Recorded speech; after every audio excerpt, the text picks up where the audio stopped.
Hi, this is Dan Joseph of the China Learning Curve. Welcome to our video newsletter for February 2015. Our goal is to keep you up to date on the big picture in China in as little time as possible. We first cover the three categories of news that we think are most important to foreign business people. First, economic performance, which these days focuses mostly on China's attempt to balance growth and debt. Secondly, economic liberalization, or how China is moving toward the free market, which is important to its development and also to foreign businesses. And thirdly, our law and politics section, in which we focus mostly on rule of law issues, also important to foreign business. Everything else we put into our other category, mostly stories that pose potential risks or opportunities in China. This issue's top stories. China reacts to sluggish economic indicators. Payment problems and delays are increasing in China. And some small but interesting steps relative to economic liberalization. In our law and politics section, the battle over internet access gets more interesting, and then we have a brief story about how a lack of corruption might actually slow China down. Lastly, we have two other issues that could pose significant risks and challenges in China. First, the row over cyber espionage and IT equipment between the United States and China is intensifying and looks set to become a major trade issue. And then lastly, despite taking a more diplomatic approach toward the end of last year, it appears China is still acting in ways that are sure to stir things up in the South China Sea. First, on the economy, just about everything came up negative in terms of economic performance in February. The PMI, Purchasing Managers Index, indicated negative growth for the second month in a row. Now, that indicator hadn't been negative for 27 months prior to January. Total trade in China fell almost 11%, including a 20% decline in imports, the steepest decline in 5 years. Consumer price inflation decreased to less than 1% in January, while producer prices actually decreased 4.3%. That means factory prices have been declining in China for nearly 3 years. Lastly, the average price of new homes in China's 70 major cities fell 0.4% in January from the month before, marking the 9th consecutive month of decline.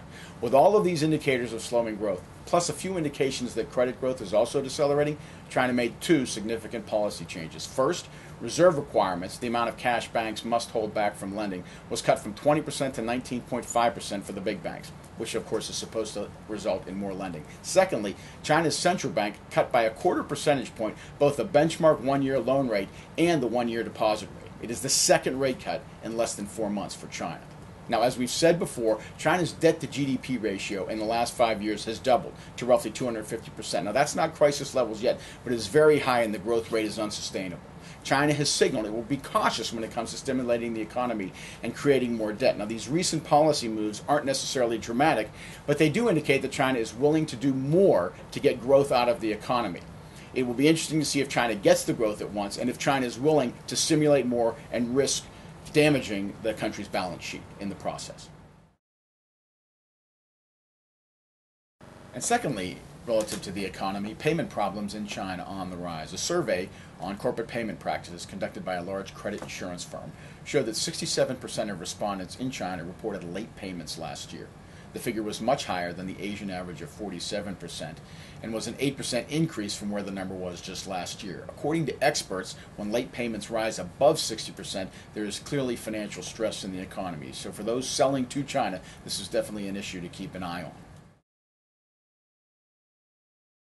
Relative to liberalization, two small but interesting items to note. First, the government is proposing to overhaul the present foreign investment law. Now, this is important because making it easier for foreign companies to invest in China is a priority for foreign countries and businesses. And it would also, presumably, provide a needed boost to China's economy.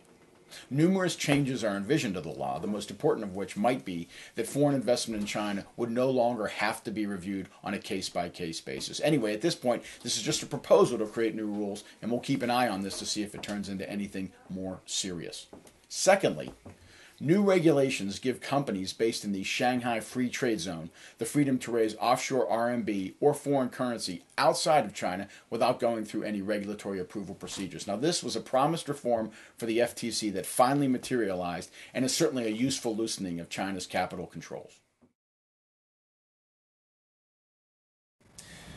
Next, the cyber espionage and IT equipment flap between the U.S. and China is intensifying. A couple of things happened this past month. First, China maintains a list of approved products that government agencies can buy. Virtually all U.S. products from companies like Apple, Cisco, and others have been removed from that list. Now, the rules aren't binding, so it doesn't mean these firms can't sell to Chinese government agencies. Plus, the rules only apply to government agencies, not private companies. Still, it's not a good sign that China is kind of pushing the U.S. firms out of the market.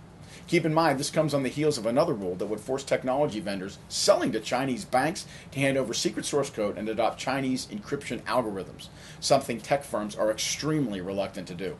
Now, the Obama administration this past month referred to the new rules as a major trade barrier and took its objections to the highest levels in Beijing. And while the governments were engaged on those terms, three other items happened relative to espionage itself. First, a U.S. cybersecurity firm said it has evidence that a group in China launched a hacking attack on U.S. firms by infiltrating the website Forbes.com.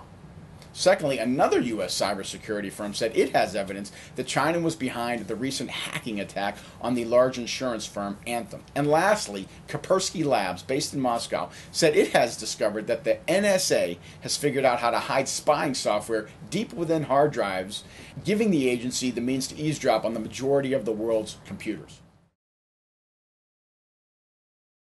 So this is a very complex issue and an increasingly contentious one. It relates to national security, trade barriers, and even how China wants to control access to the internet. It's particularly important in the United States because high-end IT equipment is an area where the U.S. has a comparative advantage and where American firms to be shut out of that market would have a significant impact on U.S.-China trade balance. So as we go through the rest of 2015, it will be interesting to see just how contentious this becomes, what steps China takes, how the United States reacts, and even if there are more allegations as to the spying on both sides. So this will definitely be a story that we will return to in the future.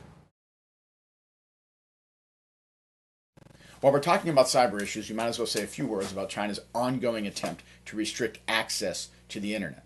You might recall that in January, China disrupted VPN service by a number of foreign VPN service providers. A few developments in that regard occurred in February. First, many VPN providers reported that they continue to operate in China as they have become accustomed to working around the restrictions imposed by China's government. So it might be more difficult to control the internet than the Chinese government thinks. Secondly, there have been many reports that China's restrictions are having unintended consequences, including impacted spheres like business and science and technology. Weighing in this past month was the European Chamber of Commerce, which issued a statement directly addressing this issue. The Chamber said that the actions imposed by the Chinese government institutes, in effect, a corporate internet tax. The Chamber also stated that China's actions can choke business growth, stifle investment in technology and R&D, and discourage much-needed foreign talent from relocating to China. Now, the Chamber also released a survey showing that some companies have already decided against making R&D investments in China as a result of the internet restrictions imposed by the country. One statement from Europe doesn't make a trend, but this is also an issue worth watching. Will Chinese restrictions impact things like business, science, and technology to such a degree that it forces China to reconsider its approach to the internet? We'll see. Next, China is potentially stirring things up again in the South China Sea. Newly released satellite images show that China has built an artificial island covering about 14 football fields worth of territory and including 2 piers, a cement plant, and a helipad at a land formation called Hughes Reef. Remember that in the first half of last year, China also took action in the South China Sea that riled neighbors like Vietnam and the Philippines. Toward the end of the year, China backed away from confrontation and took a more diplomatic approach. These latest images show that China, while it has softened its approach, has not changed its ultimate goals relative to controlling the South China Seas. This is another contentious issue that could heat up over time. Lastly, an interesting note about how China's crackdown on corruption might impact the economy over the next year. In February, Premier Li Keqiang demanded that local officials sign a written pledge to carry out major economic and social policies faithfully, saying their dereliction of duty had slowed the economy. Many think the campaign against corruption is behind much of the reluctance on the part of officials to act. The idea is that the government officials have stopped or delayed making decisions to avoid risks, worried that even if they don't take a bribe now, they might be suspected or reported for corruption, and then their previous corruption would be discovered. It isn't clear how big a drag bureaucratic inertia like this could be on the economy, but it's interesting to note that it is getting attention at the highest levels of the Chinese government. For more details on these stories, please see the written version of the newsletter available online, which also includes additional stories such as one relating to the opening of China's First Circuit Court, hopefully a step in the right direction relative to the rule of law in China, and also a story about China's growing drug problem. That's it for this month's video newsletter. Thank you for watching. Remember, you don't have time to read everything about China, so we do it for you. Give us 15 minutes a month and we'll keep you up to date on China. This is Dan Joseph for the China Learning Curve.